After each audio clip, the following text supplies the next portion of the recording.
देखने वाले हैं कक्षा 10 आपका जो है हिंदी का मॉडल सेट। ठीक है, मॉडल सेट जो है आपका हिंदी का आज देखने वाले हैं जो कि 2024 का है। ठीक है, बिल्कुल ऐसा ही पेपर आपको होने वाला है। तो आप लोग मान के चलिए कि ये आपका पेपर है, सीधा सीधी आपका कितना तैयारी हुआ है इसमें आप लोग अपना आकलन कर लीजिएगा। ठीक है, जिस तरह से बोर्ड एग्जाम में जो है पेपर होता है उसी प्रकार ये बोर्ड पर जैसा बना हुआ है पेपर, सीधा प्रश्न इसमें से आपको वहाँ पे देखने को मिलेगा। ठीक है, तो आप एकदम इत्मीनान से वीडियो को अंत तक देखिए। ठीक है, आपका टारगेट जो है हम लोग पूरा करेंगे, 450 का जो है आपका टारगेट जो है उसको हम लोग पूरा करेंगे। ठीक है, चलिए, और हमारे चैनल पर पहली बार आए थे तो प्लीज़ चैनल को सब्सक्राइब कर लीजिए और वीडियो को लाइक कर दीजिए। ठीक है, यहाँ पे पहला प्रश्न देख लीजिए, आपका क्या कह रहा है। आपका पहला प्रश्न, सीता के बेटे ने सीता को कितने रुपये माहवारी खर्च देने का निर्णय किया था। मतलब सीता के बेटे ने सीता को एक महीने में कितना रुपया खर्च देने का जो है निर्णय लिया था, तो 50 रुपये। ठीक है, ऑप्शन नंबर बी जो है आपका राइट हो जाएगा। ठीक है, चलिए अगला प्रश्न देखिए, आपके सामने आ चुका है। दूसरा कह रहा है, मछली कहानी के रचयिता कौन है।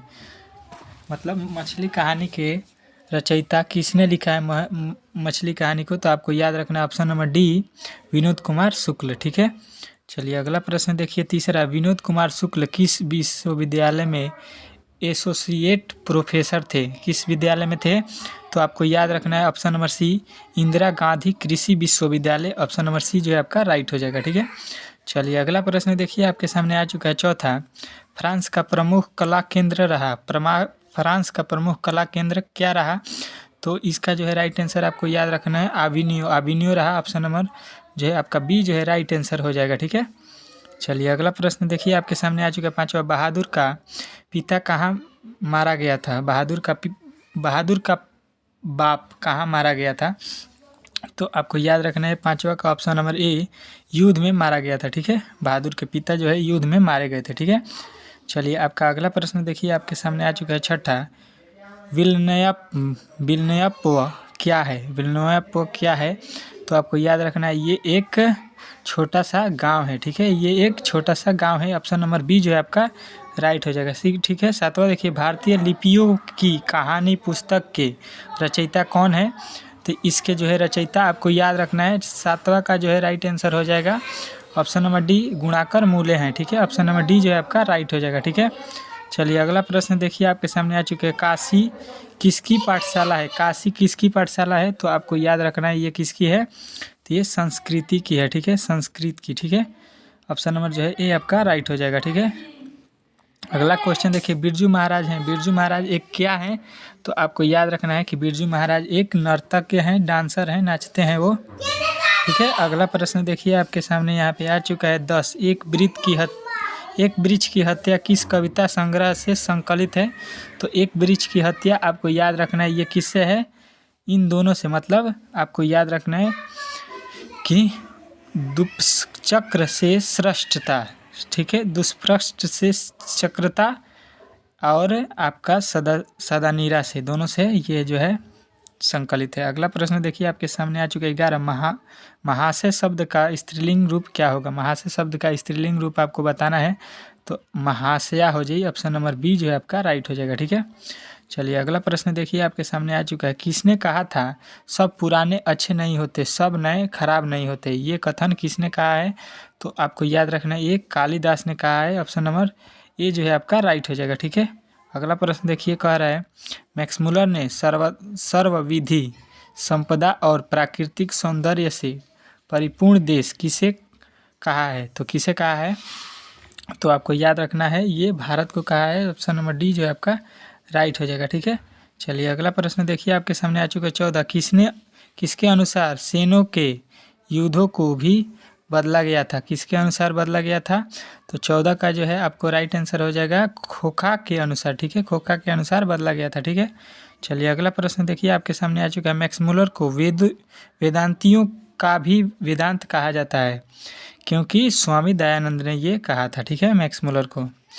चलिए अगला प्रश्न देखिए, आपके सामने 16 आ चुका है। मोटर को कोई खतरा हो सकता है, तो वो खोखा से खतरा था। ठीक है, वो मोटर को किससे खतरा है, तो खोखा से। ठीक है, चलिए अगला प्रश्न देखिए, कह रहा है मदन किसका बेटा है। मदन जो है वो किसका बेटा है, तो आपको याद रखना है 17 का जो है राइट आंसर हो जाएगा गिरधर। ऑप्शन नंबर डी जो है आपका राइट हो जाएगा, गिरधर का बेटा मदन था। ठीक है, अगला प्रश्न देखिए, कह रहा है 20 के दांत कहानी के कहानीकार कौन है, तो आपको याद रखना है नलिन विलोचन शर्मा जो है 20 के दांत कहानी के कहानीकार हैं। ठीक है, चलिए अगला प्रश्न देखिए, कह रहे हैं आधुनिक सभ्य समाज श्रम विभाजन को आवश्यक क्यों माना जाता है, क्यों माना जाता है, तो आपको याद रखना है कार्य कुशलता के लिए। ठीक है, ऑप्शन नंबर ये जो है आपका राइट हो जाएगा। ठीक है, चलिए अगला प्रश्न देखिए, कह रहा है बाबा साहेब भीमराव अंबेडकर का जन्म कब हुआ था, तो आपको याद रखना है कि 14 अप्रैल 1891 ईस्वी को। ऑप्शन नंबर बी जो है आपका राइट हो जाएगा। ठीक है, अगला प्रश्न देखिए, नागरिक लिपि के लेखक हैं, नागरिक लिपि के लेखक कौन है, तो गुणाकर मूले जो है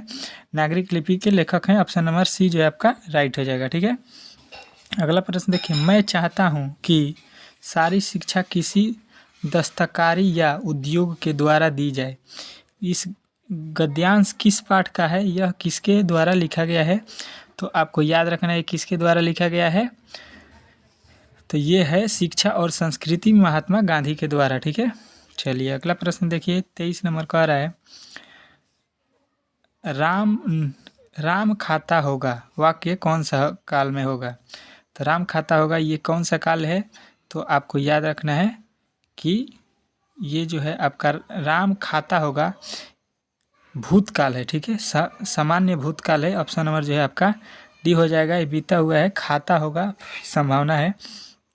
अगला प्रश्न देखिए, मैक्स मुलर के अनुसार सच्चे भारत के दर्शन कहाँ हो सकते हैं, तो ये गाँव में, भारत के गाँव में हो सकते हैं भारत के सच्चे दर्शन। ठीक है, चलिए अगला प्रश्न देखिए, 25 नंबर, प्लेटो और कांट थे, कौन थे, तो ये दार्शनिक थे। ऑप्शन नंबर ए बी जो है आपका राइट हो जाएगा। अगला प्रश्न देखिए, कौन चाहते थे कि सब देश की संस्कृति की हवा मेरे घर के चारों ओर अधिक से अधिक स्वतंत्रता के साथ बहती रहे, ये जो है कौन चाहते थे, तो आपको याद रखना है महात्मा गांधी जी चाहते थे। ऑप्शन नंबर सी जो है आपका राइट हो जाएगा। ठीक है, अगला प्रश्न देखिए, आध्यात्मिक शिक्षा से महात्मा गांधी का क्या अभिप्राय था। ठीक है, तो इससे क्या अभिप्राय था, तो आपको याद रखना है कि ये हृदय की शिक्षा थी। ठीक है, ऑप्शन नंबर डी जो है आपका राइट हो जाएगा। अगला प्रश्न देखिए, भारत में जाति प्रथा का मुख्य कारण क्या है, तो बेरोजगारी जो है भारत के जाति का एक प्रमुख कारण बना हुआ है। ठीक है, चलिए अगला प्रश्न देखिए, हर्ष का विलोम शब्द क्या है, हर्ष का विलोम शब्द आपको बताना है 29 में, तो हर्ष का जो है विलोम शब्द होता है विषाद। ठीक है, हर्ष का विषाद होता है। ठीक है, चलिए अगला प्रश्न देखिए, 30 दुर्गंध शब्द का संधि विच्छेद क्या हो जाएगा, तो दुर्गंध का जो है आप लोगों को याद रखना है कि जो है दुर्गंध का संधि विच्छेद हो जाएगा दुह प्लस गंध। ठीक है, ऑप्शन नंबर डी जो है आपका राइट हो जाएगा। अगला प्रश्न देखिए, 21 बिरजू महाराज के गुरु कौन थे, तो बिरजू महाराज के गुरु उनके पिताजी थे। ऑप्शन नंबर ए जो है आपका राइट हो जाएगा। ठीक है, अगला प्रश्न देखिए, पंडित बिरजू महाराज लखनऊ पुराने घराने की किस पीढ़ी के कलाकार हैं, किस पीढ़ी के कलाकार हैं, तो आपको याद रखना है ये 7वीं पीढ़ी के कलाकार हैं। ऑप्शन नंबर बी जो है आपका राइट हो जाएगा। ठीक है, अगला प्रश्न देखिए, जातीय अस्थिरता की दृष्टि से इतिहास का प्रवाह कैसा है, तो इसका प्रवाह, इतिहास का प्रवाह आपको याद रखना है विच्छिन्न और अविच्छिन्न दोनों है। ठीक है, चलिए अगला प्रश्न देखिए, हिंदी आलोचना के महत्वपूर्ण हस्ताक्षर डॉक्टर रामविलास शर्मा का जन्म कब हुआ था और कहाँ हुआ था, ये आपसे पूछा गया है, तो आपको याद रखना है 1912 ईस्वी उन्नाव उत्तर प्रदेश में हुआ था। ठीक है, ऑप्शन नंबर बी जो है आपका राइट हो जाएगा। अगला प्रश्न देखिए, 35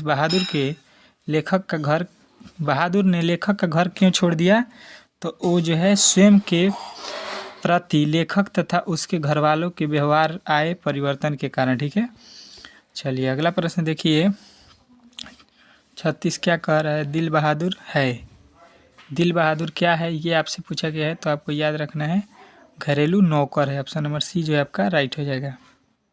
अगला प्रश्न देखिए, बेतमा दान पत्र है, बेतमा दान पत्र है, किसका दान पत्र है, तो आपको याद रखना है ये 1020 ईस्वी में है। ठीक है, 1020 ईस्वी। ठीक है, चलिए अगला प्रश्न देखिए, गुणाकर मूले द्वारा रचित निबंध है, गुणाकर मूले द्वारा रचित निबंध कौन सा है, तो ये जो है आपका हो जाएगा राइट आंसर नागरिक लिपि। ठीक है, नागरिक लिपि गुणाकर मूले द्वारा लिखा गया है। ललित निबंध है, इसमें से कौन ललित निबंध है, ये आपसे पूछा गया है, तो ये नाखून क्यों बढ़ते हैं ललित निबंध है, ऑप्शन नंबर बी जो है आपका राइट हो जाएगा। ठीक है, चलिए अगला प्रश्न देखिए आपके सामने आप आ चुका है। 40 ड का उच्चारण स्थान क्या है? ड का जो है उच्चारण स्थान आपको याद रखना है कंठ। ठीक है, क में जितने भी अक्षर है क ख में सब वो क से आते हैं। ठीक है, कंठ से आते हैं। गरीब बस्तियों में क्या हुआ? गरीब बस्तियों में क्या हुआ था?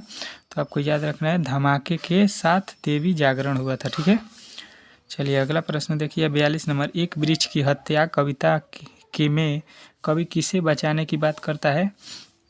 तो एक वृक्ष की हत्या में कवि जो है इन सभी को बचाने की बात करता है, घर शहर और देश तीनों को बचाने की बात करता है। ठीक है, अगला प्रश्न देखिए अक्ल पर पत्थर पड़ना मुहावरे का अर्थ क्या होता है? तो अक्ल पर जो है पत्थर पड़ने का मुहावरे का अर्थ होता है बुद्धि भ्रष्ट होना। ठीक है, चलिए अगला प्रश्न देखिए कह रहे 41 अज्ञेय का पूरा नाम क्या है? तो सच्चिदानंद हीरानंद वात्सल्य अज्ञेय जो कि ऑप्शन नंबर डी में दिया है, यही उनका पूरा नाम होता है। ठीक है, चलिए अगला प्रश्न देखिए 45 का आ रहा है हिरोशिमा कविता किसका चित्रण करता है? तो ये करता है आधुनिक सभ्यता की दर्शत मानवीय विभीषिका। ठीक है, चलिए अगला प्रश्न देखिए आपके सामने आ चुका है। राष्ट्रीय कवि रामधारी सिंह दिनकर प्रमुख कवि हैं। कैसे प्रमुख कवि हैं? तो आपको बताना है उत्तर छायावादी के प्रसिद्ध कवि हैं। ठीक है, प्रमुख कवि। अगला प्रश्न देखिए सुमित्रा नंदन पंत ने मिट्टी की प्रतिमा उदासीनी किसे कहा है? तो भारत माता को कहा है। ठीक है, सुमित्रा नंदन पंत ने। ठीक है, अगला प्रश्न देखिए भारत माता कवि हैं। भारत माता कैसे कवि हैं? तो आपको याद रखना है भारत माता जो है, भारत माता किसके द्वारा लिखा गया है कविता? सुमित्रा नंदन पंत, ऑप्शन नंबर डी जो है आपका राइट हो जाएगा। अगला प्रश्न देखिए स्वदेशी कविता किसके द्वारा संकलित है, मतलब किसके द्वारा लिखा गया है स्वदेशी? तो आपको याद रखना है प्रेम घन। ठीक है, प्रेम घन सर्वस्व के द्वारा। ठीक है, चलिए अगला प्रश्न देखिए 50वां कवि प्रेम घन के अनुसार परदेश की विधा पढ़ने का क्या परिणाम है हुआ? तो पढ़ने का परिणाम जो है आपको याद रखना है सबकी बुद्धि विदेशी हो गई। ठीक है, यहाँ पर इस सेट में हम लोग 50 तो ऑब्जेक्टिव करेंगे क्योंकि वीडियो लंबा हो जाएगा तो अपलोड करने में काफ़ी कठिनाई होती है हमें। ठीक है, तो इसका जो है पार्ट 2 आएगा, उसको आप लोग फिर से देख लीजिएगा। इसके लिए आप लोग क्या कीजिए कि हमारे चैनल को पहले से सब्सक्राइब कर लीजिए और वीडियो को लाइक कर दीजिए और शेयर कर दीजिए। ठीक है, जिसके लिए मैं कभी भी वीडियो अपलोड करूँ तो सबसे पहले नोटिफिकेशन आपके पास चला जाए। ठीक है, तो चलिए मिलते हैं अगले वीडियो में, तब तक के लिए जय हिंद।